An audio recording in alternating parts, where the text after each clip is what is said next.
So, ladies and gentlemen, good afternoon. This is the last session of the day, and I'm sure you're all quite tired. But I guess this bunch of men over here, they will provide us with a lot of interesting thoughts and facts. We will dive a little bit deeper into the reality of marine spatial planning. And on behalf of the organizers, I welcome you to this session, and I would like to say also that I'm very excited about that this session is called Good Practices for Science-Based Marine Spatial Planning, and it's an honor for me to facilitate this session. My name is Ingela Isaksson, and I work on a daily basis for Swedish Agency for Marine and Water Management, and it's shortly named SWARM. And we are the authority in Sweden in charge of marine spatial planning. And we are one of the countries up in the Baltic Sea region, up north in our blue planet. So yes, personally I'm very excited to be here. I've been working with marine spatial planning and integrated coastal management for a while now. And for the last 2 years I have had the privilege to coordinate the EU-funded collaboration Baltic Scope in the Baltic Sea region, which is a true transboundary collaboration between 6 member states within the Baltic Sea region. And we are sharing the same basin, but with joint forces we have been moving towards better alignment of our plans. We are slowly getting there.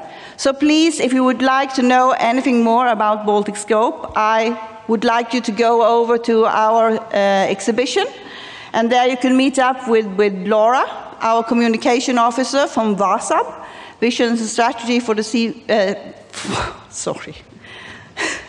VASAB, and our friends from there, and they will tell you more about the collaboration and the transboundary work that we have been doing during the last 2 years.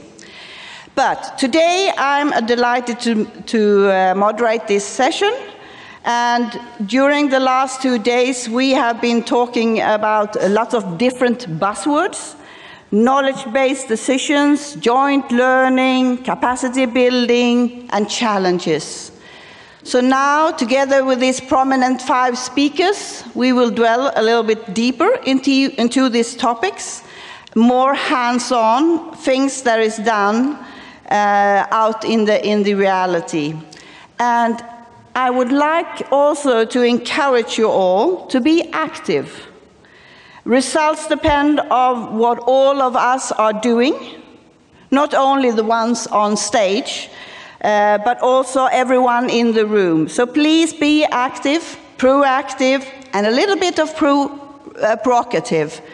But because that will also get the discussions going. So do use Slido and use the hashtag MSP 2017 Paris.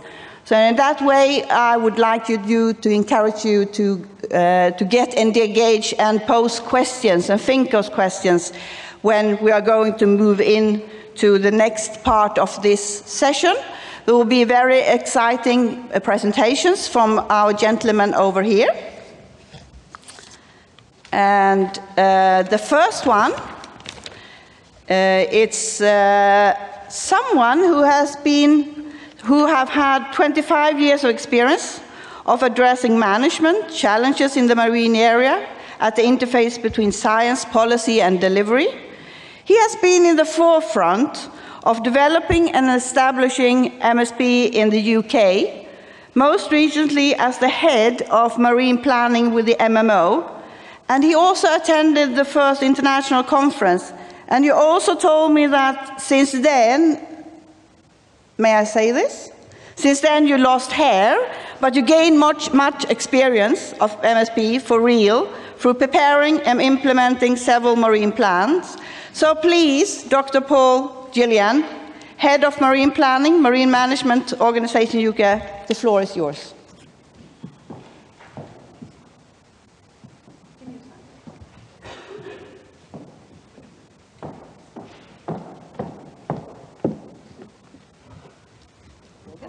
Is it on? It's on. Hello? Is it on? Okay, I don't want to hide over there. So thank you, Ingela, and thank you to the organisers for the invitation to speak. So I've been asked to draw upon my experience, such as it is, to talk about a big subject, socioeconomic evidence and using it in marine planning in very little time.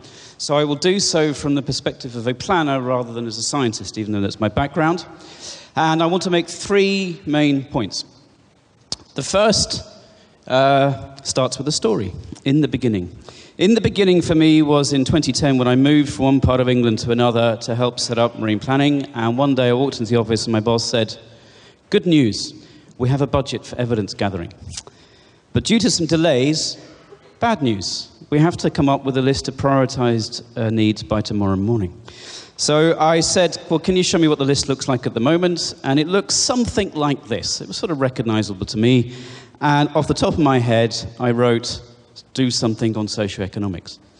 Bit vague, but I knew we needed to do that because in our planning system, we are about delivering sustainable development. We also have requirements to assess sustainability of the plan. And although there's a lot to be done on environment and economics, I knew that as a marine management community, very little had been done on socioeconomics.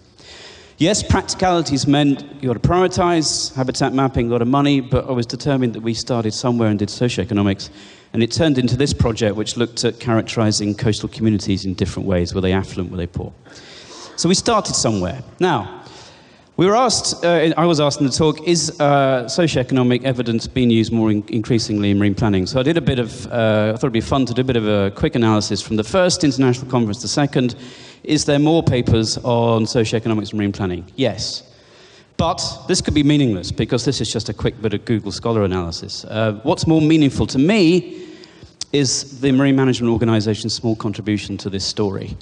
And these are the reports that we produce that could be labelled as socioeconomics, ranging from fairly narrowly defined socioeconomics, looking at, for example, social impacts of different activities, people's values alongside economic environmental values, to perhaps wider socioeconomic interests such as the cultural values, the view, the seascape. Don't get to analyse this pattern too much. You have to bear in mind that we're producing plans all around England, and to start with, we did a lot of reports, which then we didn't have to repeat. Then we did some to support the first plan in the east, some more in the south, and now we're working on others. What I want to do instead is to pull out 3 examples from this that illustrate my second main point, which is that this is about people and partnerships. Firstly, we attempted in our first plan in the east to look at the future aspirations for various activities, including recreation, and the work didn't go down very well. So for the second plan, we did the best we could to gather national data, do modelling, but we then did something which isn't very radical, but we didn't do really very well in the first plan, which is that we sat down with the stakeholders concerned and said, well, what do you think?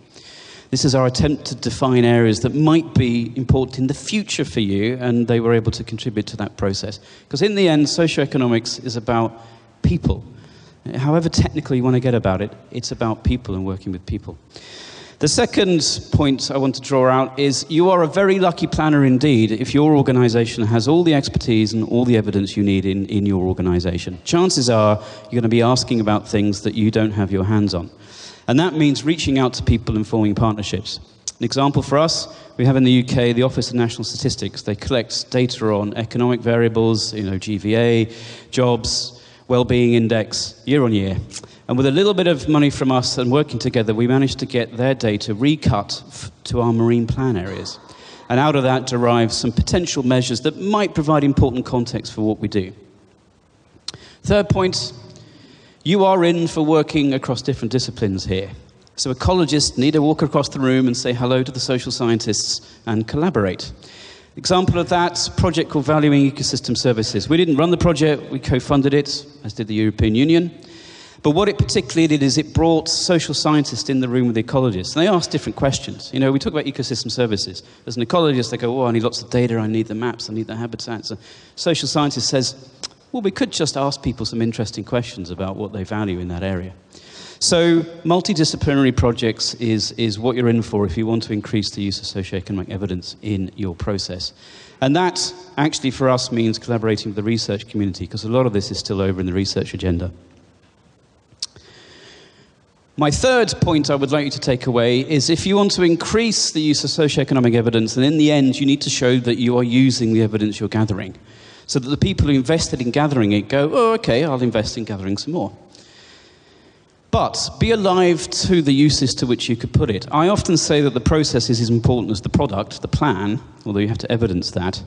Interestingly, that coastal typologies map that I showed on the first slide, it gave us important contextual information, but the main use was that it opened doors to conversations with terrestrial planning authorities on land, whose jurisdiction goes to the bottom of the shore, who said, oh, you're serious about this stuff, and actually, should we look at our policies? And it led to a much more collaboration with local authorities than perhaps we would otherwise have had. That was the main benefit of that project, not the evidence that we produced. But in the end, you also do need to feed this through into the plan. For us, a lot of our policies aren't spatial, they're strategic, so we have policies that mirror the regeneration aspirations of different local authorities for their communities, where they're really reliant on marine development. But there's also spatial. Bottom right is a map to which there's a policy protecting herring spawning areas in the English Channel. Although that's ecologically important, the push for that policy is because the fishing fleets that use those are very small, they're very local, and they're really important to the social fabric of the villages that they live in. Finally, sometimes there are spin-off benefits. The work we've done to inform the plan has then been used by our colleagues that give permits for developments, even when there isn't a plan in place. It's enabled them to produce guidance notes for applicants to say this is how you should better take account of socioeconomic interests, seascape, etc., etc. And it's also feeding into other initiatives that are interested in the same topics. We have something in England now called Marine Pioneers, which is looking at stakeholder-driven local projects that take account of socioeconomics and social values as much as anything else. And they're feeding off some of the work that we've done. So, to end, Paul's points for planners, from one planner to another. Pre-planning, as UNESCO call it, think carefully. I'm sure you probably will need to do something on socioeconomics. You will have limited resources, but start from the start, thinking about this issue. Think about people, because in the end that's what it's about, but also be in for forming partnerships. And make sure you think about how you get the best use out of the evidence that you gather. And that's not just about a plan, that's about the process. Finally, prospects for increasing. In England, the strategic agenda is actually quite helpful. We've got the Marine Pioneers, the government's committed to a new environment plan that actually places a lot of emphasis on these kinds of issues. So prospects are quite good in England. Hope it's the same wherever you are. Thank you. Oh, by the way, link at the bottom there takes you to all the evidence reports I've talked about and many more. Go and have a look and judge for yourself how we've been doing.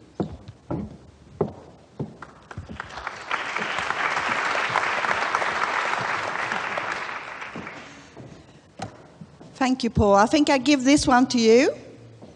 I give it back. As I know that you prefer to have the microphone in your hand, and now you're seated again, but very interesting. I was thinking of what were the main challenges that you faced while doing this work, and what solution emerged for those challenges? Okay. So I think in the beginning it's getting recognition that you need to do this. First working it out for yourself, but then convincing the people around you, both those that fund you, but also others that work in your process. But then you need to, we've heard about this a lot actually, about managing expectations. You almost need to find some quick wins in order to convince people, which might be some of the easy stuff. You know, where is recreation? Okay, we can do some work on that. Where is shipping? We've done some work on improving the use of the data as where shipping is. So you get some quick wins, which show people that not only are you serious about this, but actually go, oh, okay, I can see maybe this is worth talking about. And at the same time, in parallel, you find ways to do the more difficult, longer-term stuff, a lot of which is over in the research agenda still. So you're getting the quick wins, you're keeping, giving people hors d'oeuvres, and they're kind of interested. And then you put in place mechanisms and buy time to do the 3-year projects, which Valmo was a 3-year project. We're only just beginning actually to do a lot more on, we're really interested in behaviours. I was really heartened to see that Stephen Olsen referred to behaviours. I think there's a lot to be explored there, but that's longer term stuff, and it's, to be honest, it's taken us quite a while to get to that point of even talking about it. But in the meantime, we've kind of been keeping people happy with quick wins. Brilliant. And as I understand, you're on your third plan now around the UK? So we have, technically we have 11 plans, but think of it as 6 plans, basically. The first one was adopted 3 years ago. We're just about to submit a 3-year report to Parliament on how it's going. The second one went to public consultation in January, and currently my team are working on revising it. We had about 1,700 comments back on it. And then we have 4 more, which we started working on last summer, and we're working on those concurrently, because that's the only way we can get to 2021 and deliver them all. Brilliant. I think I jump to another question. How might your lessons learned be applicable to other locations, do you think? How might your lessons learned be applicable to other locations? Well, in a way, that's for planners in their situations to determine, because as we've heard, one size doesn't fit all. And so all I can do is share our experience, and I'm very happy to talk to anyone about what you're trying to do and kick ideas around, but it's not really for me to go, this lesson's applicable to you. But I would say think about this from the start. As I said, try and find some easy, quick wins. Some of what I referred to is actually quite complicated. Looking at social impacts and whatever, in some situations, you might go, look, we need to be in a much simpler place than that. That's fine. I bet you will need to do some sort of socioeconomics, but if it's no more than with my local fishing community doing some social mapping about their areas, and actually that's the most important thing I could do, and that's all I can afford, that's fine. That's what works in your context. As long as you've worked out why you're doing it and that is relevant and that you've got a way of getting on with it, crack on. If you want to do some more complicated stuff, well then, yeah, we've got some experience of that, and we can share with you some of the things we should have done better and that we've learned from and what have you. Thank you. I think we should move on. Thanks a lot, Paul. Make sure that you pose lots of questions, because I'm sure that you have questions as well that you would like to give to Paul. So use the Slido and put the questions there, and we will make sure to try to take them up later on when we have this discussion. So this gentleman will be presenting now further on. And the next speaker that I would like to give the floor to is a man who has 20 years of experience of impact assessments in planning and decision making. He has an irritating habit of singing short, catchy tones, so we don't know what will happen here on stage. I'm a little bit nervous about that. He got involved in the Swedish Marine Spatial Planning at the very beginning. We started in Sweden in 2012 with real work. When the Swedish agency were given the authority to do the work, and then it was like the agency was a mere baby, because that was also the time when the agency had just started. He's also responsible for the implementation of the ecosystem-based approach in our Swedish MSP, including the Strategic Environmental Assessment application. He likes to sail, paddle kayak on the Swedish west coast when he's not in Riga, involved in some Pan-Baltic MSP cooperation. So please, Jan Schmidt-Bauer-Krona, Senior Analyst at the Marine Spatial Planning and Maritime Affairs Unit at the Swedish Agency for Marine and Water Management. The floor is yours.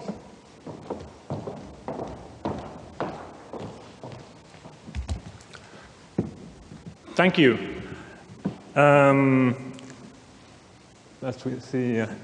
I'm going to talk about the ecosystem approach in a Baltic scope, and also about the Baltic scope project. To start with, we learn a lot at this conference, So far today we learned that Antarctica is down below, and that the coral triangle is kind of hidden on the other side. And now we're about to, find out where the Baltic Sea region is. And now I need some cooperation. If you know where it is, point at it. It's a slide your arm up in the air exercise. It's not a trick question. Yeah, it's there. It's kind of small, brackish. If we focus on it, we see that it looks like this. And there are a number of countries surrounding it. And we are actually strong because we're together. And we have HELCOM, one of the best regional seas conventions in the world, representing the environment. But that's not enough. We have WASAB as well, on the other side, representing planning. And are these two fighting each other? No. No, they are holding hands like this in a kind of agreement in this MSP working group, which is a policy group developing, well, part of the cooperation, showing the commitment in the region. And it has, for instance, developed an MSP roadmap, which all countries around the Baltic Sea has agreed upon. It was yesterday mentioned by Jacek that guidelines have been developed as well. He mentioned the participatory public consultation guidelines. I'm going to talk about the ecosystem-based approach in MSP guidelines, which also have been agreed both within HELCOM and WASAB. We also have EU projects. And as stated, funding for MSP is important. And the EU has contributed a lot to that by providing means for MSP. There has been a number of projects, but the latest is this one, Baltic Scope, which Sweden has led, and we're finalizing the outputs from that project. We have investigated and sought for solutions between our different nations. And one of the solutions is to come to an agreement with the ecosystem approach, aka the ecosystem-based approach. And we've developed this checklist toolbox. It contains 3 checklists aiming at making it simple to implement the ecosystem approach. As we've heard, it can be difficult, you can be frustrated, you don't know what really to include or not. So we wanted to make it simple. And based on the HELCOM WASAB guidelines, we've done this checklist. The first one is the general checklist. It's the one you use when you start up your MSP process or when you want to review or check if you are including all the useful ecosystem approach elements. It has all the principles which Hannah mentioned previously, linking it to the CBD. The second one is a bit challenging. It is a proactive checklist where we looked at different sectors, shipping, fisheries, and energy in relation to environment to see which are the possible synergies or conflicts and then possible solutions for the conflicts in relation to environment and the implementation of the ecosystem approach. The third checklist is on strategic environmental assessment, which also has been mentioned here, is an important tool for the implementation of the ecosystem approach. I don't have time to go into any detail on these checklists. Oh, now we're actually already at the singing part of the session. Because the core of implementing the ecosystem approach is to consider good environmental status, GES or GES, in your planning. So you have to listen to your good environmental status heart while you plan, so that the spatial solutions are compatible with reaching or achieving GES. So the song goes, listen to your GES heart when it's calling for you. And now it's everybody's turn, so? Listen to your GES heart when it's calling for you. You. Oh, now we have a song tail. One more song. Thank you, thank you. Okay, so you should question why you do things, and why you listen to the guest heart is because the groove is in the guest heart. And the groove is, I'm getting to the groove, but the marine environment provides ecosystem services, and the services are the basis for most parts of the blue economy. So, and that's what gives the groove. So, so this is a clear linkage which we have to consider in MSP. And the song goes, the groove is in the guest heart. Ah. It's kind of tricky, the ah part. So, okay, come on now. Groove is in the guest heart. Ah. We have to practice this. Okay, I'm running out of time, so we can sing more later. We have also in the Baltic Scope developed a report on the Latvian recipe. It's a sort of a wedding cake from Latvia, where they show how they have applied the different key elements of the ecosystem approach. They have, for instance, done some ecosystem services mapping, which may be interesting to see. So take a look at that. We have also in Sweden, we're working on a cumulative assessment tool which we call Symphony to apply in MSP.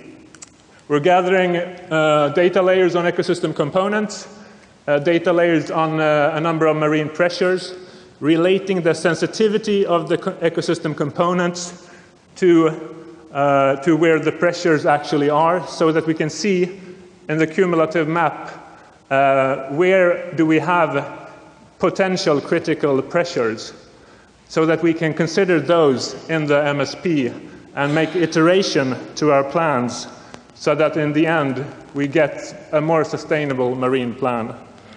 So that's what we're aiming for. And we went to California 2 weeks ago to get the blessing from Benjamin Halpern. Yeah, and he blessed us. Very nice. So our aim is to make better plans, good plans even.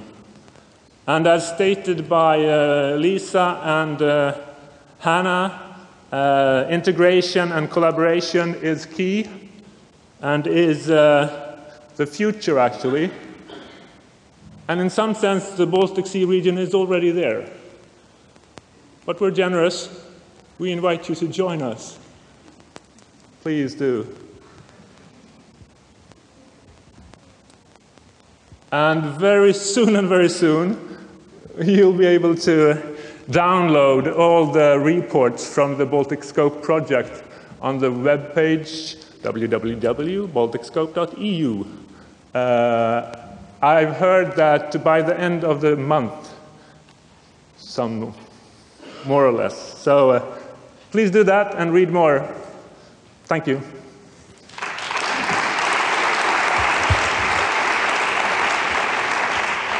Thank you, Jan. Please stay over there.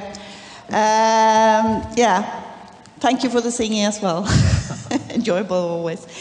I have another question for you, because you talked a lot about the ecosystem-based approach, and how did you actually, if you look upon the requirements from Marine Strategy Framework Directive, how did you actually come about? How do you connect those two? Have you done any work about that?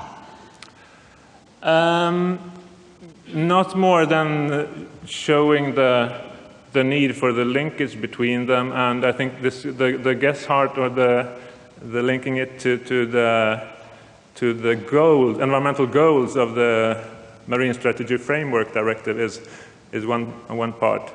Is the main part, I think. And I think actually Europe, or the European Union, is in a quite unique position, having both a quite strong regulation on environmental management with the Marine Strategy Framework Directive, and also MSP Directive pushing in parallel. So there's a lot of potential if we will be able to link those processes with regard to the development of the marine environment. Ah, so you're intending to break the parallel process and make them join instead? Yes. That sounds really terrific. Just a final question before we move on. If you're working with strategic environmental assessment, what does that mean more than compared to ecosystem-based approach? That's a really tricky one, but does it give more? Is it different? Yeah, I think SEA, strategic environmental assessment, isn't enough. The ecosystem approach is broader. Because in traditional SEA, you don't include socioeconomic issues to a great extent. So in our first Swedish draft SEAs, we have included consideration of ecosystem services, but you might want to do that a bit more elaborate if you're implementing the ecosystem approach. So SEA should be complemented by other assessments, I'd say. So it might be a good idea to join forces with David over here, with the experiences that you have had with socioeconomic analysis that you've been doing. So that could be a good joint over the seas. Yes. Yeah. So thanks a lot, John. I think we should move on. And the next person in row, he has over 20 years experience providing scientific advice on the assessment and management of marine environmental impacts of human activities. He's also leading the cumulative effects assessment for the Northeast Atlantic as part of the next OSPER quality status report. And as well, I don't know how you can manage, but you do also work with the Welsh government to deliver their first marine plan. So please, Adrian Judd, have the floor. You work for the Centre for Environment, Fisheries and Agriculture Science in the UK. Please. Yep, thank you, Ingela, and good afternoon, everyone. I don't know how I can follow that, but there won't be any singing. So, to crack on. So it's clear that there are a lot of activities in the marine environment, and there are also a lot of activities in coastal areas and terrestrial areas that have an impact or have the potential to impact our seas. The observant amongst you will probably notice that that's a scene built out of Lego, and it possibly provides a bit of an analogy for cumulative effects assessment, in as much as each brick has its place within the assessment. Some of the bricks are connected, either directly or indirectly. Some of the bricks have no connection at all. Some of the bricks are unique, so they can only fit in one particular location, whereas other bricks have sort of multiple purposes. They can sit in lots of different areas. So there's some of the sort of basic principles there that sort of can translate in some of the challenges and the issues that we look at within cumulative effects assessment. I was asked to talk about the assessment of cumulative effects in a marine planning context.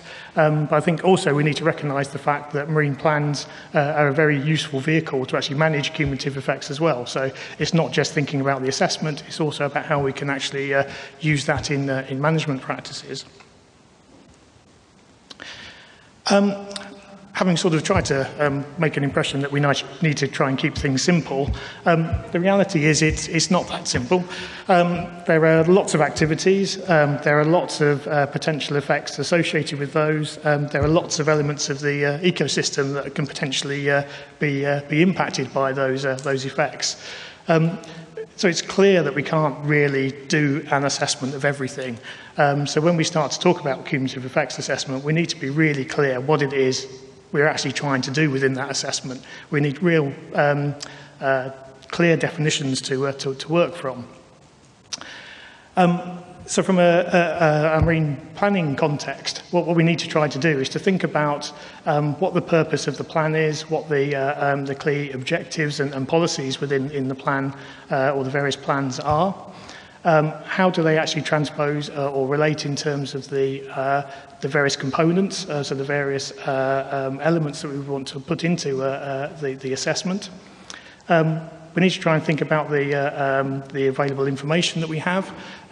We can be very aspirational in designing our approaches, but if we don't have the data to run them, then we then need to build in lots of assumptions, which means that the uncertainty gets that much greater. Possibly controversial, but to say that cumulative effect assessment isn't always about producing maps. We do need to use maps in terms of the assessments, but we need to be very careful about the type of information that we display and how we communicate that information. There's always a danger sometimes when we start to put these complex pieces of information together and put it in a very simple map, that the pages of explanation that describe the assumptions, that describe the processes, almost get ignored, and everybody focuses on the map. So ultimately, what we need to be looking at is understanding the activities that we're dealing with, understand how the good practice that the different sectors might apply, understand the ecosystem, the various processes that we're dealing with, but also really understand how those effects are manifested and how they can potentially be worked through.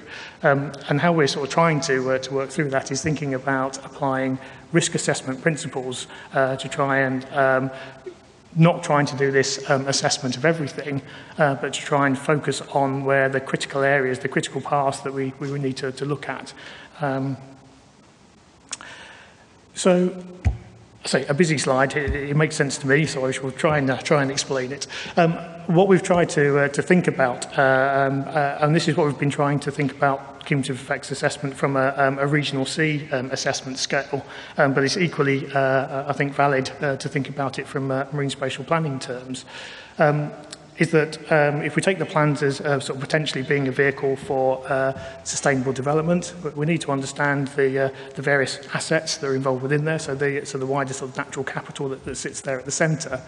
But we also need to recognise the fact that the different activities we have operating within the marine environment will potentially exert pressures on the environment, which presents a series of risks, which we may then need to manage. But doing that, we need to do that in the context of various values that society may place on those activities, but also on the environment. And those sort of values could be economic, they could be emotional, they could be more practical in terms of the uses that may be put to either the environment from a recreational purpose or a more sort of well-being perspective, but also from the benefits that can be driven or gained from marine resources. We also need to sort of think about that cumulative assessment in terms of the regulatory and policy framework. So very much in terms of what those societal goals will be reflected within different pieces of legislation, different pieces of information behind decision making. And there's also the wider prevailing conditions that we need to think about and how those, the various threats to those or changes to those. So climate change is a big issue that we often need to consider. We'll hear a bit more about that shortly. So it's not saying that any cumulative effect assessment has to quantitatively deal with all those elements, but we need to set the assessment in the context of all those issues. So it is a case of bringing together the environmental sciences, but also linking those in with social sciences, thinking about the more sort of political drivers that sit there as well. So how we're addressing this within OSPAR is, and since we've sort of opened the doors a bit and been a bit more public about how we've got to this point, we've also identified there are various other projects that have also reached a very similar conclusion and are trying to build sort of cumulative effects assessments around this sort of basic framework. Is to use an approach called bow tie analysis, which is has an ISO standard associated to it. And very simply, what it is, there's at the centre, so the knot of the bow tie is a hazard. So that might be a particular outcome that you want to try and avoid. So it may be sort of not getting over a particular threshold, or it may be sort of maintaining sort of biodiversity at a particular level. There are various causes on the left-hand side, and those causes are supported by various drivers, so they could be economic or social or environmental drivers. The causes will exert various pressures which could actually sort of lead into that hazard. Also on the right-hand side, there's a series of consequences that could arise from that hazard occurring. So again, they could be social, economic, or environmental. So that's sort of a fairly sort of traditional way, I suppose, of looking at the issues. But where the sort of the real benefits of using the approach comes in is that we can actually consider what preventative controls might exist. So it may be that a lot of the causes and the potential effects that we think could arise are actually managed out. So either through regulation or through good practice that's applied. We can also look at potential mitigation controls and the effectiveness of those. So if the hazard does occur, it may be that there's scope to actually reduce the level of effect that could arise.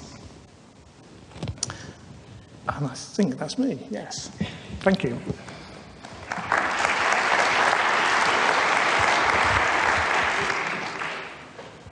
Well, that looked like a very complicated pattern there. So how do you manage any priority disagreements that might occur between the different sectors or between the different aspects? Mm-hmm.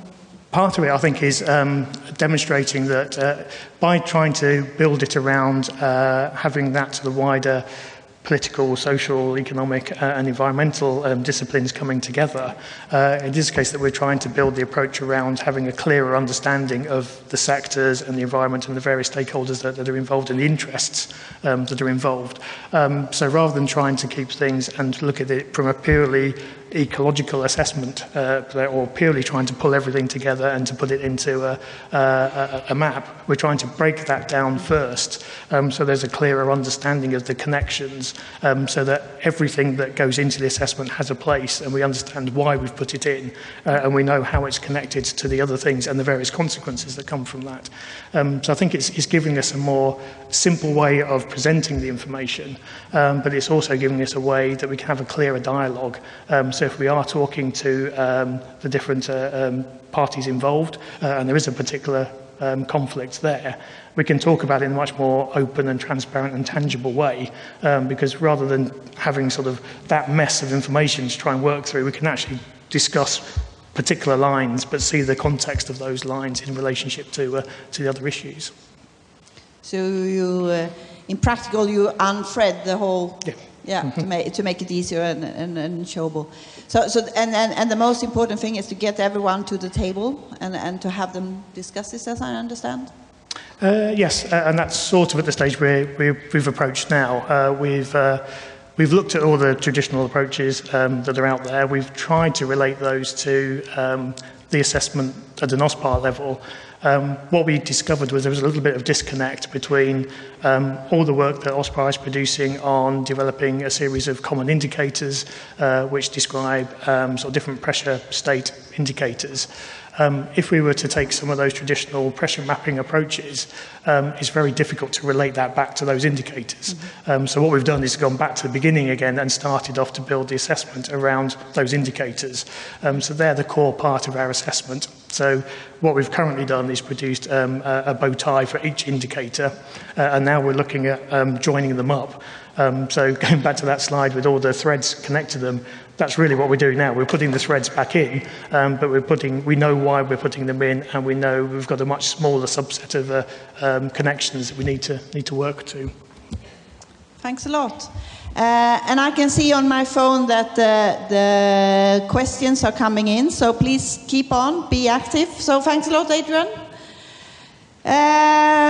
The next man in row, he's been worked at the interface between science, policy and coral reef management for over 20 years, including 15 years at the Great Barrier Reef Marine Park Authority. He has also pioneered the integration of climate change into the strategic planning and management of tropical marine systems. So this was one of the buzzwords the first day, the challenge of climate change, and really looking forward to this. You are also a director for reef ecology and adjunct associate professor at the University of Queensland in Australia. So please, Dr. Paul Marshall, MSP in Changing Climate, the floor is yours. Thank you, Inge. I noticed that there's quite a lot of middle-aged men in suits up the front here, and before you go accusing us of lack of diversity, if you look closely, there's a bit of difference in the beard length, and we're not all called Paul. So marine spatial planning in a climate change world, one of the very sort of first messages we got in the conference was that planning inherently is a future-looking process. It's about thinking about the future. It's about anticipating the future. And I hope to convince you, if you're not already convinced, that the future is largely going to be influenced and in some cases largely dominated by climate change. So to not have climate change as an explicit part of marine spatial planning, I think is going to seriously undermine our efforts in this area. And I hope also to convince you that this is a tractable problem, that we can actually comprehend and build in knowledge of the risks from climate change into our planning processes. Now, for my part, this is a fairly sort of personal story in that my experience with marine spatial planning and climate change comes from the world of coral reefs. Coral reefs are something that I have loved ever since I was a child, and ever since I can remember, I wanted to be a marine biologist like Jacques Cousteau, diving on coral reefs. I've managed to realise that dream, but unfortunately that dream has been marred by the realities of climate change. And as we're all too aware of now, coral reefs are at the leading edge of climate change and the issues that confront them. And so in dealing with climate change, or in dealing with coral reef management, we've had to confront climate change very early on. So I'm going to share some of those experiences with you, but hopefully I can convince you also that those experiences can translate across to marine spatial planning and maritime spatial planning in other contexts. So when I think about coral reefs and marine spatial planning, it's clearly an ecosystem-driven process. We heard also that another major driver of MSP is economics, and also in economic-driven processes, climate change is also important. Charles told me a story last night about Dubai, who were planning a major new city. I suspect when they plan new cities, it's a fairly big endeavour. Had a sort of a lifespan of 50 years plus, like all cities do. And it wasn't until late in the process that they decided to look at climate change and found that by 2030, 2/3 of the city would be flooded regularly from sea level rise. So clearly, even when we're talking about infrastructure and economics, climate change is a part of the story, needs to be. So climate change really is a game changer. When we think about the marine environment, there are many major changes that are already underway. I list them here. I don't think I need to review them all for you. But of course, that translates into significant changes to the system that we're planning for. We're already seeing these changes in nearly every part of the ocean realm. Coral reefs, again, being one of the most evident, but certainly not the only type of ecosystem to be affected. And it's not hard to, of course, extend these ecological changes into impacts for ecosystem services. And ecosystem services, as we've heard repeatedly, is a major driver of the conflict that leads to the need for marine spatial planning. So climate change is here already. It's going to be an increasingly important influence in the oceans. We have to get our head around it. We have to tackle it. The good news is, if there is a silver lining to any of this cloud, it's that there are things we can do to help systems deal with climate change. It's about building resilience, and I'll bring that theme up again shortly. But the thing that gives us optimism in the context of spatial planning is that climate change impacts are not homogeneous. They vary in space. We can think about it in two ways. There are the ones who are lucky versus unlucky. So if you think about exposure, whether things are going to get hit by the changes that are coming from climate, and there are also the weak and the strong. Some parts of the system will bounce back faster than others. We can use that knowledge when we do planning. So when it comes to the lucky and unlucky, we can work out where they are, where they're going to be, and we can protect them as refugia or as important spots for recovery into the future.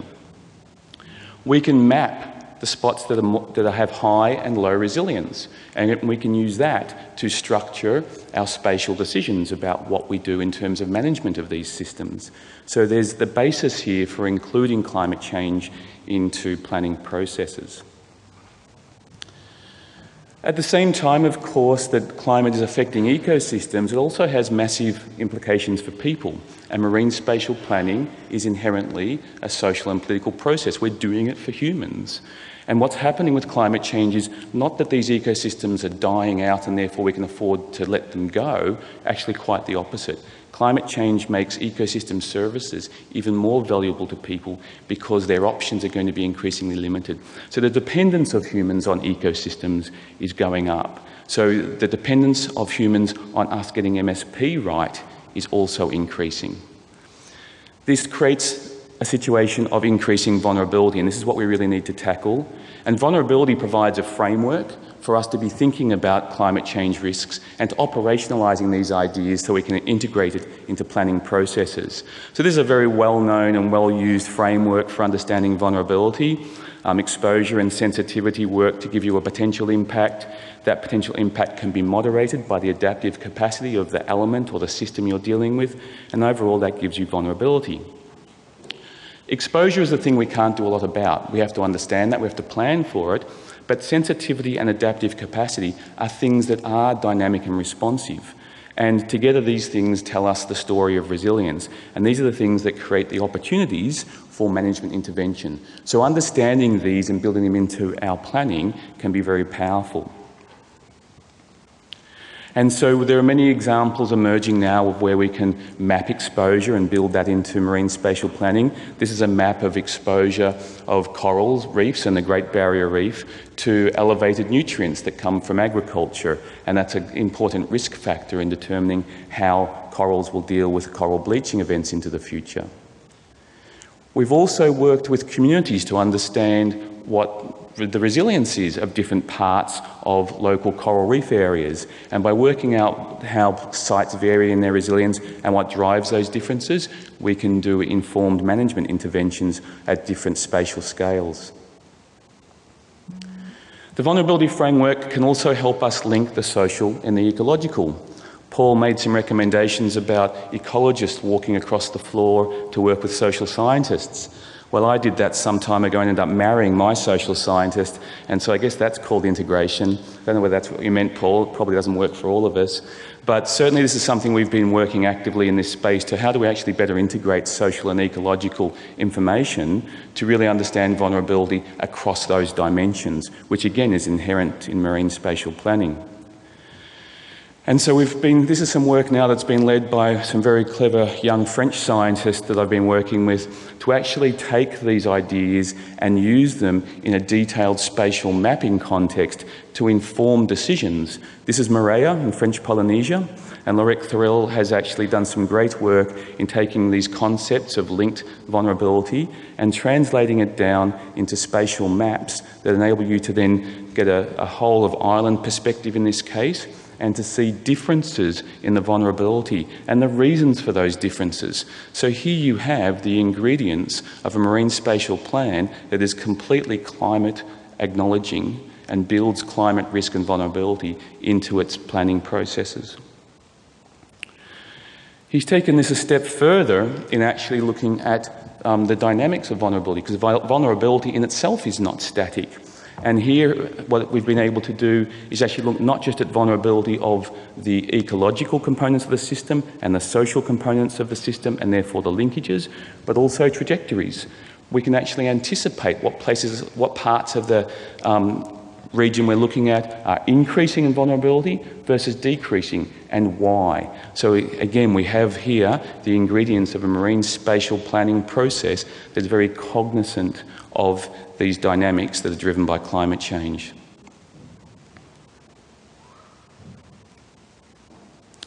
So just to sum up then, I hope I've convinced you, and I think very few of you would have needed me to convince you, that climate change is here to stay. The changes that these marine systems are experiencing are unprecedented in the scale of millennia. Certainly they are unprecedented in the scale of the time frame which marine spatial planning has been evolving. The systems we're dealing with aren't just lines on maps. These are the foundations of well-being for hundreds of millions of people. We have a responsibility to get this right. And we're going to get that right, we really need to bring climate change firmly into the story. Vulnerability and resilience provide concepts and frameworks to do that. And I think if we don't do that, we often talk about, systems and species needing to adapt or die. I'd be bold enough to suggest that if we don't actually get climate change as an integral part of marine spatial planning, maybe we won't die, but I think the relevance of marine spatial planning could start to be in question. So we have to get this right, because many of the planning processes have time frames of decades. There's a lot of inertia in some of the policy and regulatory decisions that result from marine spatial planning. So we really have to anticipate the changes that are occurring on the time frames of the life of our planning processes. Thank you.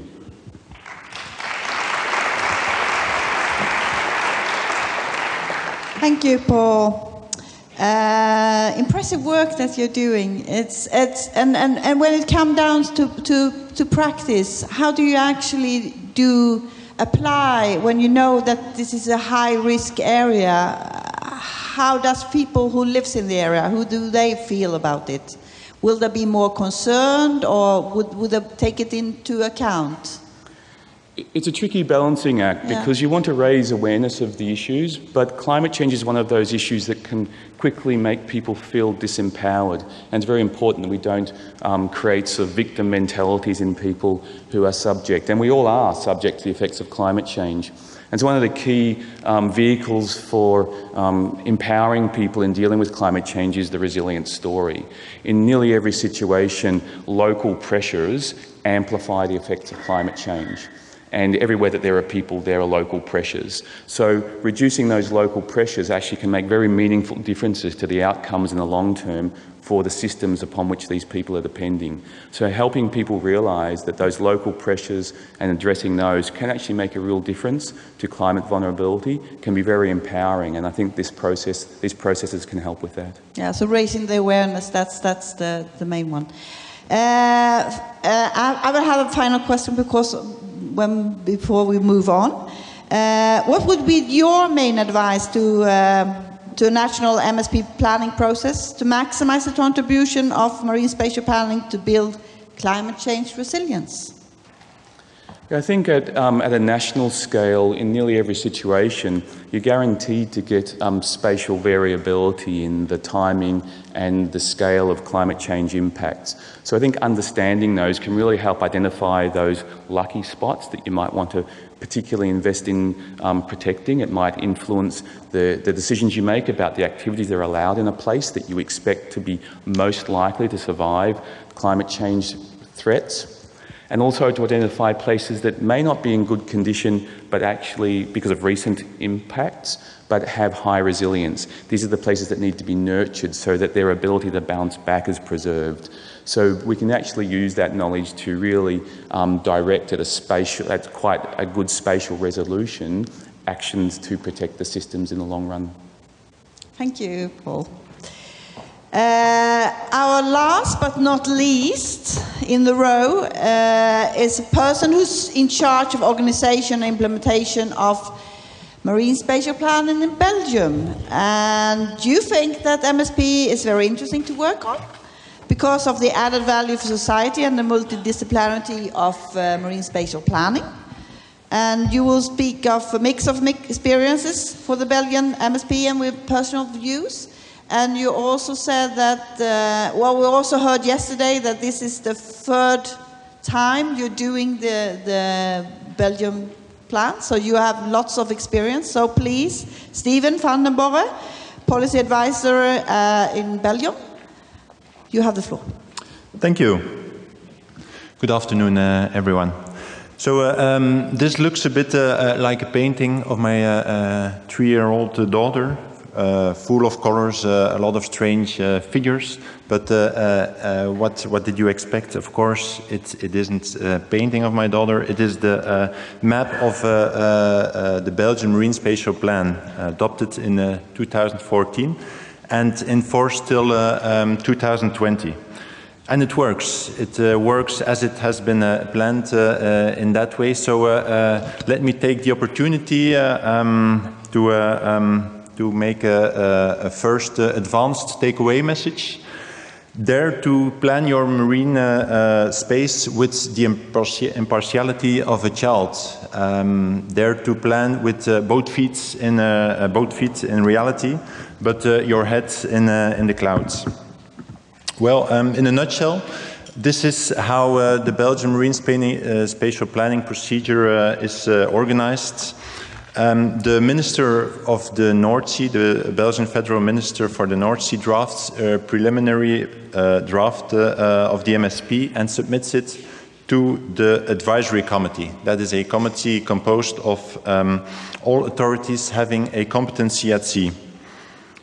After taking into account the advice of the Advisory Committee, a public consultation procedure is launched, both on the contents of the draft Marine Spatial Plan and on the strategic environmental assessment that has been developed in the interim.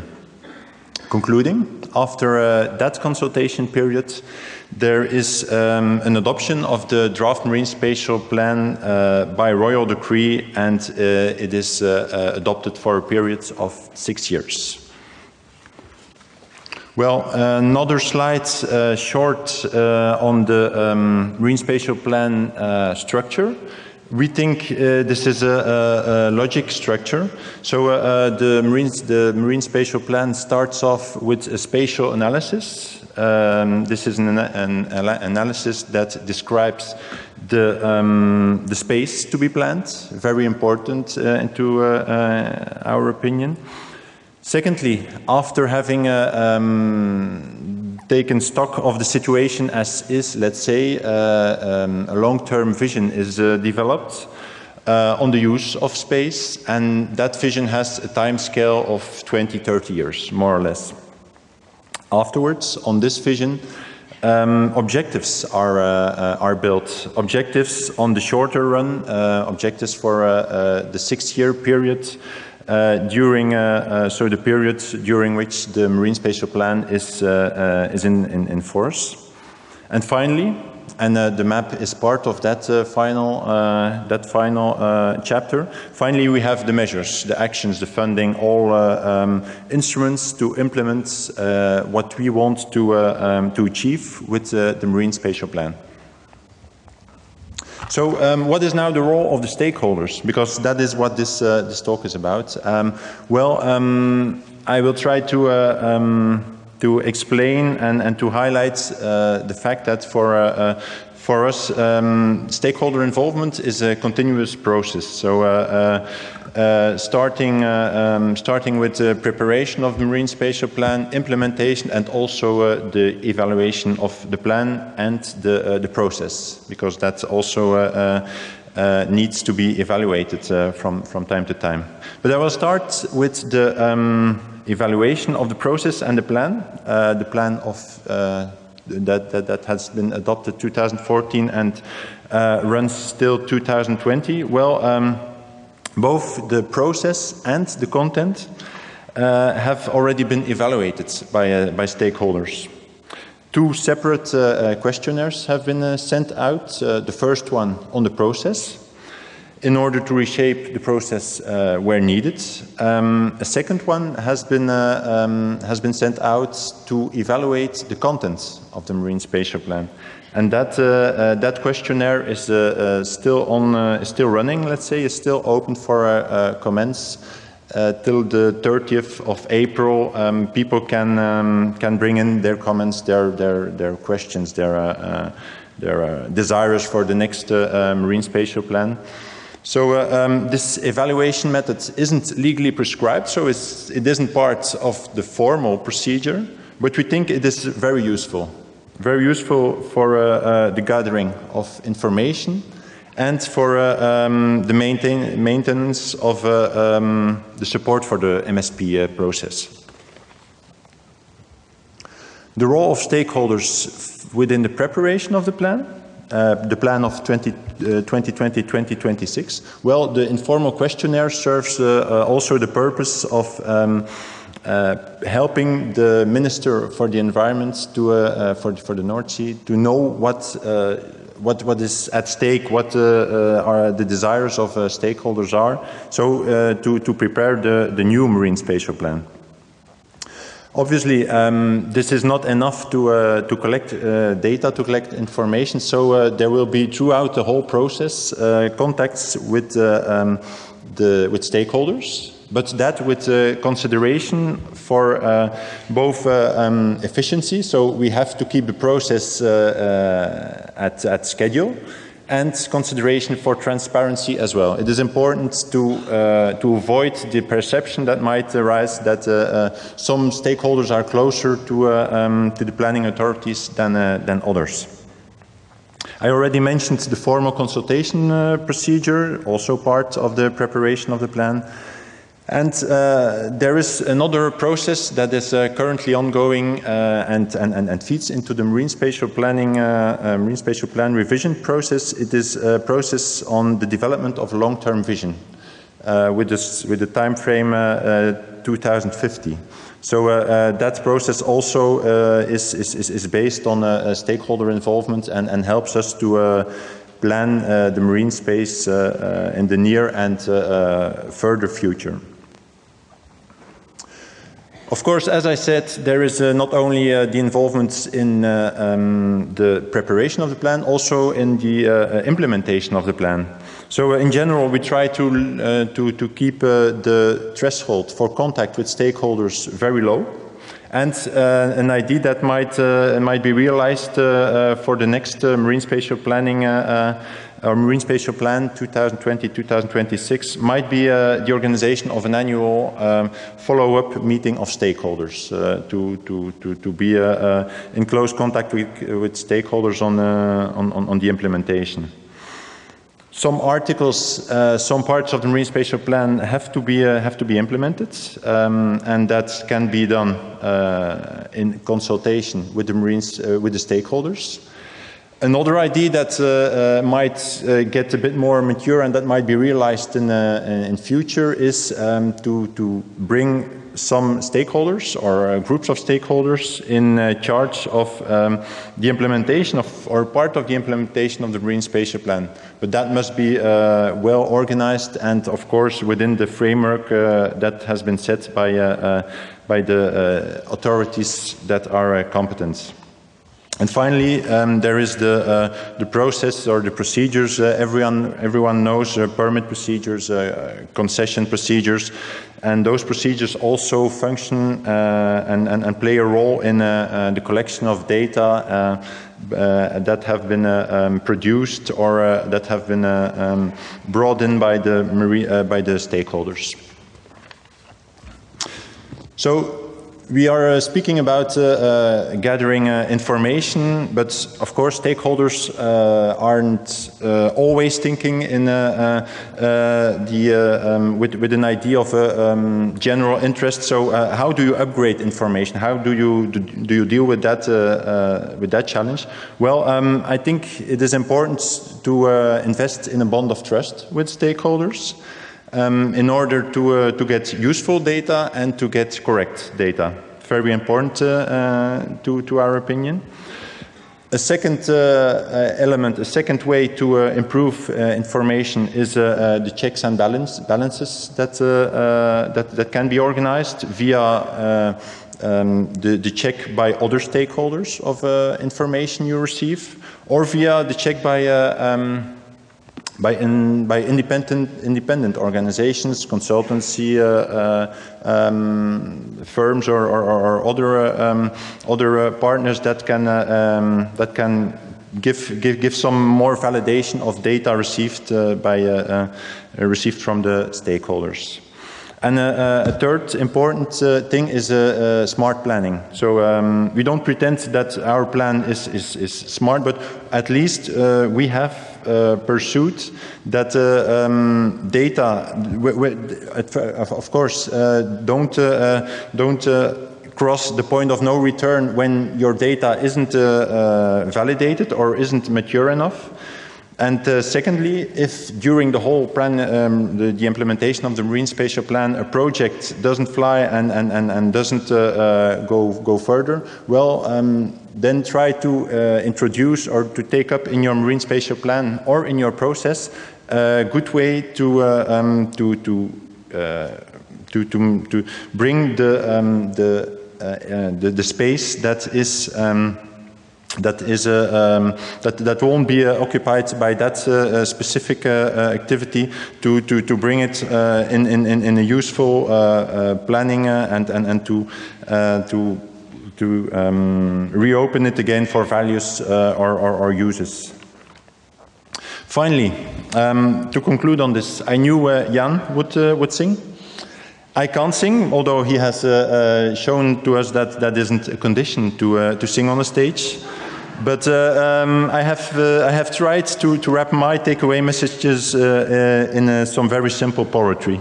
So I think there are 3 messages you should remind after this talk. Well, better a Marine Spatial Plan in a suboptimal self-improving state than one that arrives too late. A lot of information is out there. Seduce stakeholders to share and for co-ownership of Marine Spatial Planning process and plan hooray, it helps to keep failure away. Thank you.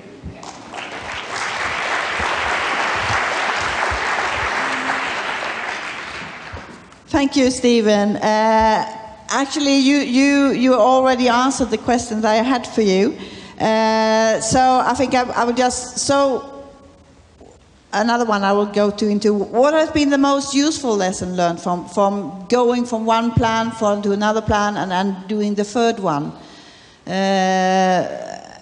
Have you been, if you are doing it again now, would you put it differently? Well, probably, but a very important lesson we've learned, I think, is that I mentioned the questionnaire, and we got a lot of comments, a lot of contributions, some positive, some more critical. But there was no single contribution that stated, okay, the Marine Spatial Plan, the whole process is too early, so you should have waited a few years longer. So learning by doing in this is very important, I think, because we can have a lot of pilot projects and research and studies, and often they are very valuable, but in reality, in the end, you have to plan on the field, and if you organize your process in a way that it is adaptive, and that you don't cross the points of no return before having the useful and the much needed information, then I think don't refrain from planning, although conditions are not perfect yet. Thank you. I think it's time to open the floor for you out there. And we have been given the permission to overdraw a little bit of the time because, well, it was actually not us. But you needed your coffee break, so we decided to have 15 minutes extra.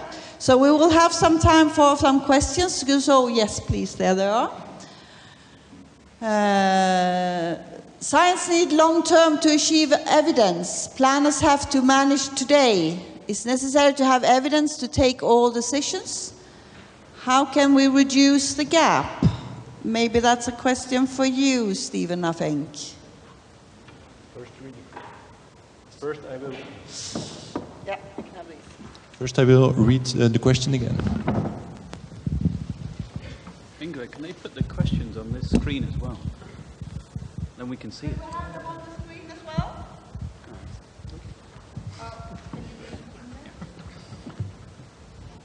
Yeah, now I can read them. Yep. Well, I think it's about finding the balance between long-term and short-term. Long-term, the vision you want to pursue. The short run is the Marine Spatial Plan that is on a much shorter period. In Belgium, it is 6 years. I think again, you can plan, but part of the implementation, realization process of the Marine Spatial Plan runs while the Marine Spatial Plan has been adopted. So it can well be that you have planned certain use of an area, and that during the whole process that evolves afterwards, you find out that the idea isn't that good, and then you should have a flexible process or a plan. It might be that you can organize things in the plan itself, and that when certain activity can take place, other activities can go for a permit, or you organize a flexible spatial planning process where you change your plan in order to reopen that space that isn't occupied by the activity that was first intended. Do you want to say something, Paul? Yeah, we'll add something. Yeah, go ahead. Yeah, please. Are these on? Oh, so it's an interesting question. But first thing I would say, actually, sometimes you don't need a long time to get the evidence, because a lot of the time the evidence is already available somewhere. The number of times we've spent effort on getting evidence, how can I explain, that sat in the drawers of scientists. It's already there, it's not getting used, or it needs to be reframed in order to be used.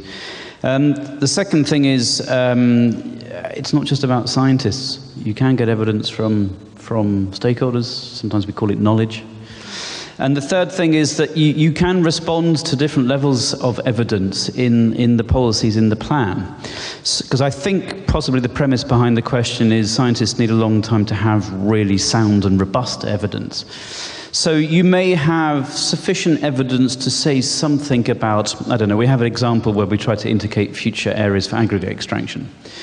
But it's based on a British Geological Survey data, and it hasn't been proved in terms of is it commercially extractable. So we put that in our first plan because it indicates to other developers, here be potential aggregate dredging, try not to sterilize it. But the policy is very soft because it says, you know, this evidence hasn't really been tested, such that there will be aggregate extraction here. Elsewhere in our plan, we have areas that are known that they will be dredged for aggregates in the future because they've been proved commercially. We have a stronger policy attached to that. So you can respond to different strengths of evidence with the strengths of the policies and the levels of protection that are in the plan. Thank you, Paul. Or maybe the next one is for you as well. Which one would you advise to the starter countries, regional or national marine spatial plan? Or maybe that's Paul's again. Sorry. I don't apologize. I'm not sure that it's for me to advise, but an observation. So national and regional actually do have very different scales. So the first plans that I worked on in the east of England, it's a region in England, but it's bigger than Belgium, and yet your plan is national. The UK will fit inside the Barrier Reef area several times over. And so I think you need to ask yourself the question, what would actually work for the scale of the area that we're dealing with? If you've got quite a small country, then maybe national's fine. If you've got a slightly larger country, then actually it may not be very useful exercise to do a plan at a national level. But that can only be a judgment made by the people in that particular context. John, would you like to add something to that? Or? Yeah, sure. I think you have to look at the administrational mandate to be linked to the planning level as well. So that may influence that. Anyone else would like to reflect on that? No? I think we had another one. How should commercially sensitive data be handled, MSP, while maintaining trust? That's yours, Adrian. Okay, I'll have a go. No, I think it's really down to communication. So I think it's looking at where the incentives lie behind that information being provided. There's elements about how in reality, how commercially sensitive is the information?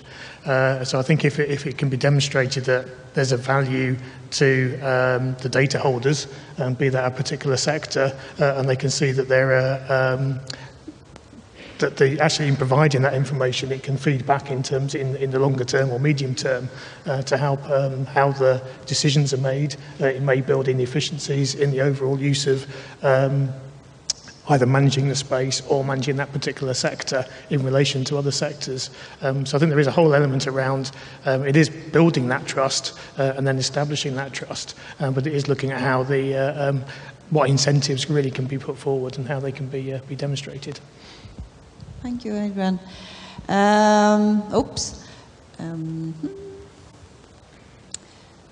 So I think this is for you, Jan. Ecosystem-based management or social-ecological system-based management? Are they the same things? And what is the best approach?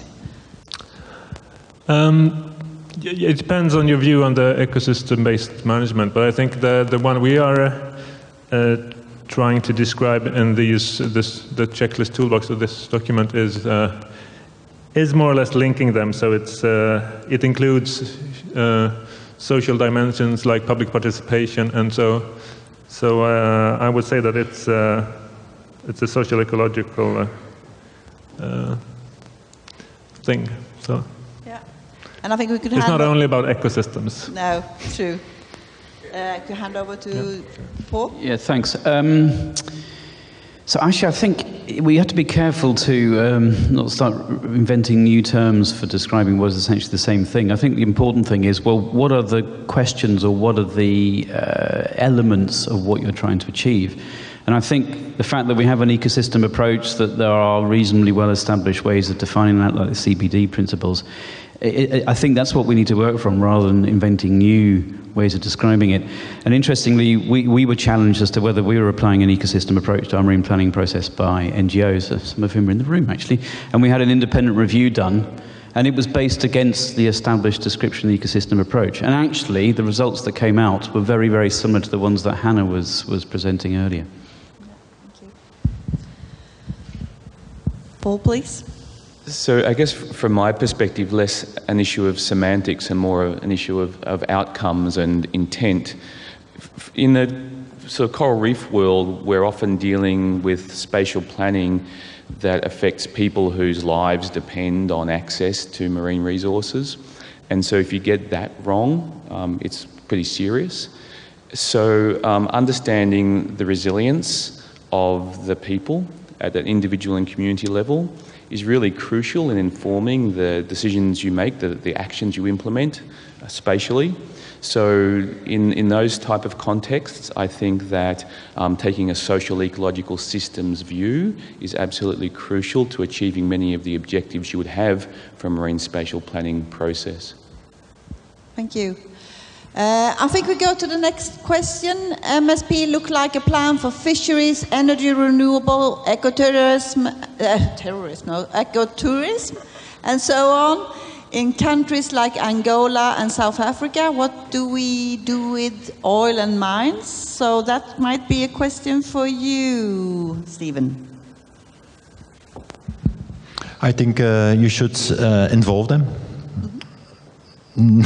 Yeah, it's about stakeholders' involvement. As I said, we have tried to do so in the Belgian context, and I think we also, in the end, there is somebody that has to decide. But during the involvement process, you should avoid being closer to one stakeholder than another, in order to not to remove the support for that process. So for in Belgium we don't have oil, we have some sand and gravel extraction, but and this again is shows us that there's no one size fits all solution. I can imagine in Angola and in those countries there is a lot of those are sectors with some specific methods and some things that are important to them. So involve them, try to build up that trust, and just in the end make sure that somebody decides, and make sure that you have had a balanced MSP process. Thank you. And I would also like to advise the person who posed that question to talk to Anne Langas, who was here yesterday in the very opening, one of the opening events. She's from Norway, and oil has been one of the driving forces for MSP and within their area. So please go look for Anne. I think she's here. Where are you, Anne? Oh, there she is. So the one who posed that question, make sure to make contact with Anna. I'm sure that she could help out a little bit there.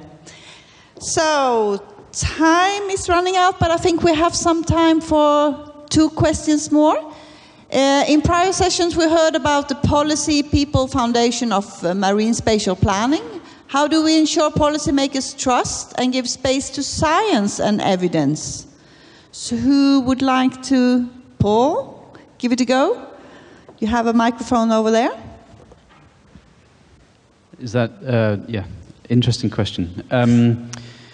So it helps if you've actually got some policy buy-in for the planning that you're doing, which in the UK we did, because we have a national document called the Marine Policy Statement, which is the first part of the planning system.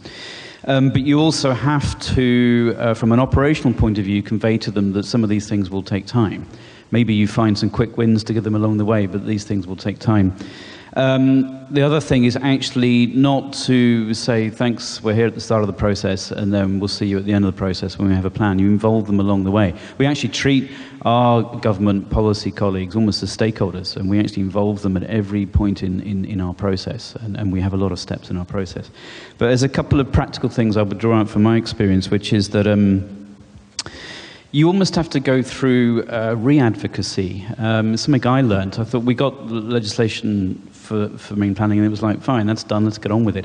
Actually, with the changeover that happens with civil servants and government departments, you find you have to actually go back through and re-advocate why you're doing what you're doing.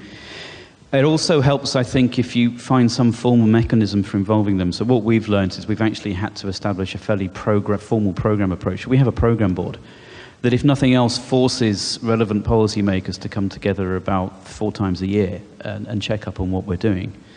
And the final thing is that it sometimes helps every so often you ask them, how's this going for you, and what would you like to have out of planning? And we now use something called user stories. So we actually get policymakers to give us their own user stories of what they're wanting out of marine planning.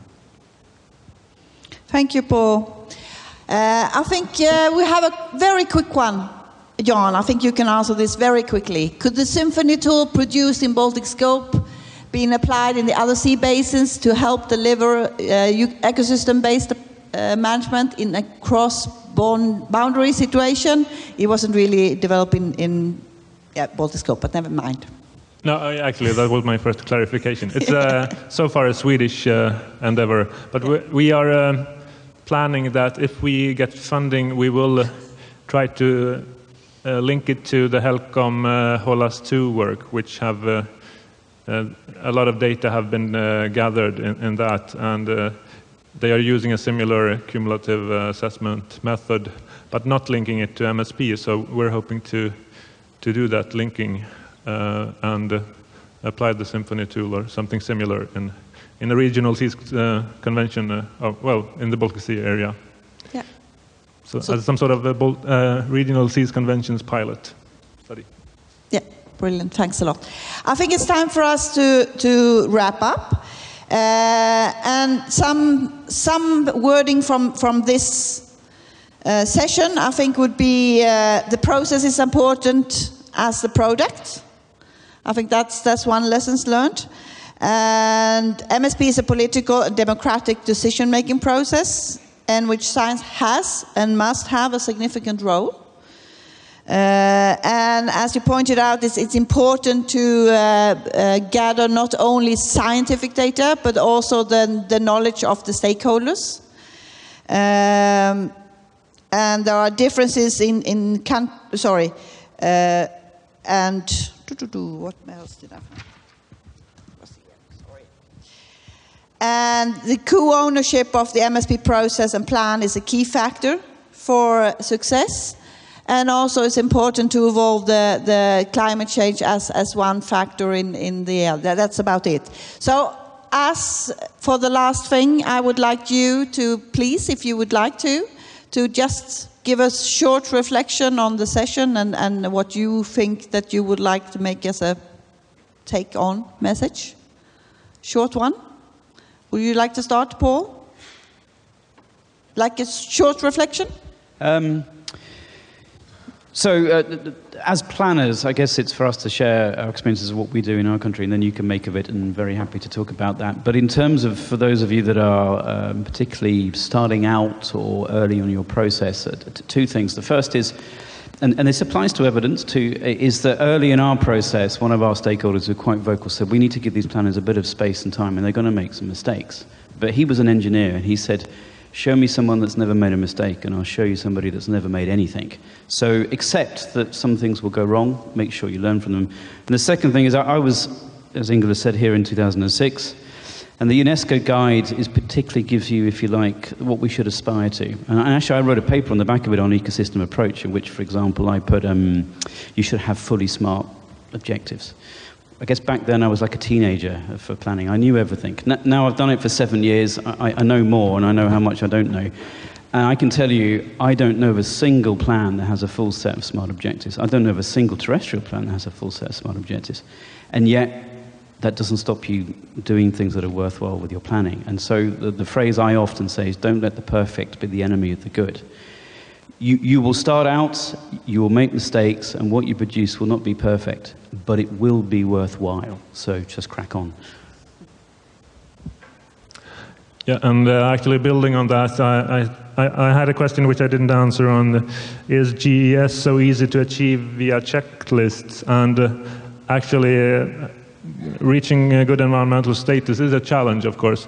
But what we're trying to do in the checklist document and so is to show that how you can get the principle thinking right, and that you can that's a good start. And then you, for instance, with cumulative assessment, you should think that you should somehow try to assess them, but you could do qualitative analysis of those, and then with time you develop your systems and gather data, so you're able to make more qualified assumptions and assessments. But starting and getting the kind of the thinking right, at least with regard to the ecosystem approach, I think is good. It's possible.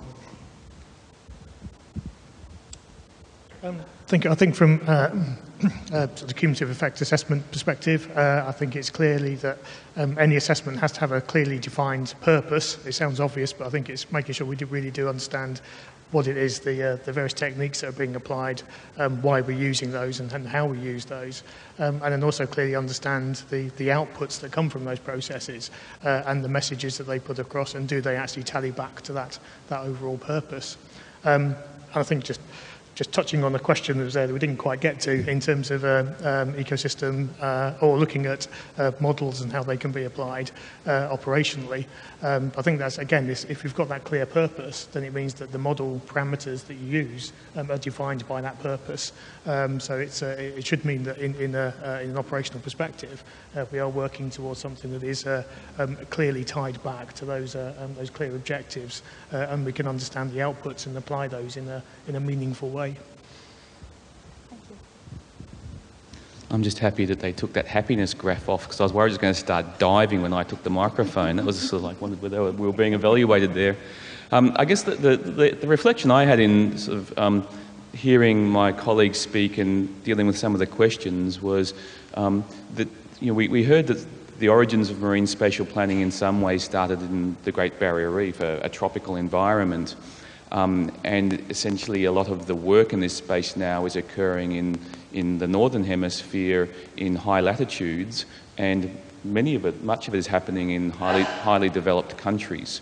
So it did give me cause just to reflect or pause and think about how different the application of marine spatial planning is, and in the context of ecosystem vulnerability and climate change, how the importance of that will probably depend largely on the context, and just thinking about just how different tropical systems are, particularly developing countries in the tropical world, probably requires a fair bit of thought in the way we apply some of these marine spatial planning ideas. Thank you. Well, maybe start with a personal note. This session has, for me, been kind of an eye-opener, maybe, because, Paul, you referred to this group as a bunch of middle-aged men. So, so maybe I have to realize that I'm starting bit by bit in a new phase in my life. Anyhow, that will give maybe some more weight to my takeaway message, and I repeat myself, it is very important to learn by doing. Thank you. Thank you. So thank you to all of you for your contribution, and please show your appreciation to all 5 speakers and give them a big hand.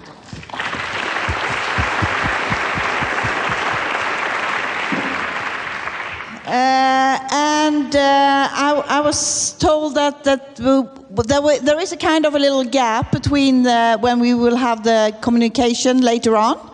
But before that, we will have some wrap-up from Rico. And afterwards, there will be some time and some possibilities for the communication. And I'm sure it's funny, and it's crucial when you are getting the message to your fellows at home. So stay on after Rico has made the wrap-up for today, and get going. So please, gentlemen, would you like to be seated while he's doing the wrap-up, maybe? Or you stay here? Or, yeah, okay, thank you. Okay, thank you. Yes, my name is... Yes, on. Yes, my name is Riku Varjopuro. I'm from the Finnish Environment Institute. Yes, ladies and gentlemen, on behalf of ioc-unesco and the European Commission, let me thank you for the lively, informative and stimulating discussions throughout the whole day. We have heard several interesting presentations and have had very interesting discussions on the podium and good questions from the audience. And these sessions, they deserve a brief-ish recap, and I'm reporting here also on behalf of other 2 rapporteurs of the day. So after my recap, there are some announcements to come, so bear with me a few minutes. Well, in the morning session, the discussion was about maritime spatial planning and the Agenda 2030 and how they could be linked. All panelists agreed that MSP and area-based management should play an important role for the implementation of Agenda 2030. There is already extensive experience in terms of capacity development and cooperation to develop further national, regional and global level. And then an important point was that Sustainable Development Goal 14 on ocean, together with the Sustainable Development Goals for water, the climate and the biodiversity, they represent the fundament of the Agenda 2030. And it reminded that Ms. Reuter-Schwartz's wedding cake would be a very useful way of presenting, a new way of presenting the Sustainable Development Goals. Well, the importance of partnership, that is actually linked to Sustainable Development Goal 17. The partnership for international ocean governance is key for the ocean, it's a key and will be addressed in the Ocean Conference of the United Nations in New York this June. That is the first implementation conference of Agenda 2030. And there will be later this year in October our Ocean Conference in Malta. That also supports implementation of the agenda. Our panelists of the first session, they welcomed initiatives to accelerate the work on MSP and area-based management as a means to achieve the global governance goals for example, through reinforcing the global ocean information facilities and strengthening capacity building partnerships. It is important, finally, to assess the pressures, the effects of human activities in the ocean, but also to take it a step further to understand the context for development of blue economy. And then the second theme, and actually a big part of the day, focused on the results of the NERA's large project on cross-border cooperation in MSP. There were two approaches in the session. One was to present the cases. There were 4 cases were selected: Xiamen, Rhode Island, the Coral Triangle, and the Antarctic for the high seas. Well, from the cases, the experiences have once again shown us the importance of the context, how governance, environmental and socioeconomic conditions influence the scope and objectives of MSP, and they shape the extent to which collaboration across borders can take place. And this reinforces the need to invest time in understanding these different contexts. The other theme or the other perspective in the session was to look more for the cross-cutting and comparative aspects. And that theme addressed the implementation of plans and policies as well as monitoring and evaluation of MSP. The second part presented also combined lessons learned from this global study. Good practices that the NERA's team has identified in cross-border cooperation include the development of purpose and trust, and that a long-term perspective in MSP needs to go hand in hand with sustainable funding and effective leadership. Stakeholder engagement and its importance was brought out several times, but it was also mentioned that it has to be driven by the context. And related to, and the final point from the session would be that international cooperation should foster mutual learning and developing a common forum to share experiences as well as support capacity development. And then this final session, here we focused on good practices, good science practices to support MSP, and we had 5 presentations presented different aspects of how science could support MSP. And key points from the session would be, first of all, that socioeconomic evidence it is relevant to the planning process. However, collection of this kind of evidence requires new kind of partnerships and participatory approaches too, but it was also mentioned that such evidence is available. And then it was also brought out, like during these days many times before, also the dialogue and participation of stakeholders. They are important in these processes, but here we were shown also that they are important in evidence gathering phase and different phases of the project. And stakeholders, they have a lot of information and knowledge that can be used in MSP processes. And also, well, getting them involved is a way to build trust and co-ownership that are keys to success in MSP. Cumulative impact assessments certainly can address several possible combinations of effects on several ecosystem components, but it was reminded that we need to apply filters to ensure that the assessment is addressing the relevant questions and they are fit for the purpose. And the filters may be based, for instance, on risk assessment principle. And it was brought out that cumulative assessments need to be truly multidisciplinary. And then we had a good practical example of ecosystem approach. There has been called for examples throughout this conference, and Jan presented what has been developed in Baltic Scope project and in the Baltic Sea collaboration. That is an essential, that ecosystem approach is an essential tool to ensure that MSP will help reaching or maintaining good environmental status. And we learned also that the ecosystem approach, it can be communicated by singing, and quite effectively so. And finally, climate, that's an interesting one, and it was mentioned earlier today that it's maybe not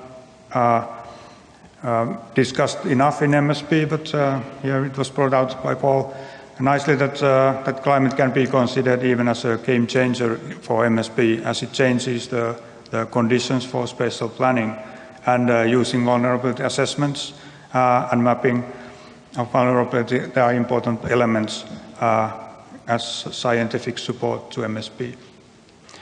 Okay, so those were the regular sessions of the day, but this is not all for the day. We have now a short break to stretch our legs and maybe to powder our noses, but we need all of you, and I was asked to really emphasize that we need every single soul of you back here quite soon. We are having a workshop on communicating MSP. There will be presentations on good practices, but the session is meant to be very interactive. That's why we need all of you here. You will be invited to give your ideas and insights and to take part in an evaluation of communication methods. This session will map out the challenges and solutions and also prepare for communication actions and help all of us. And we will be guided through this essential session by communication experts from visuality. And then, and even that is not all for today, after the communication workshop at 19:30, you will be invited to cocktail in the foyer Monaco, just outside the room.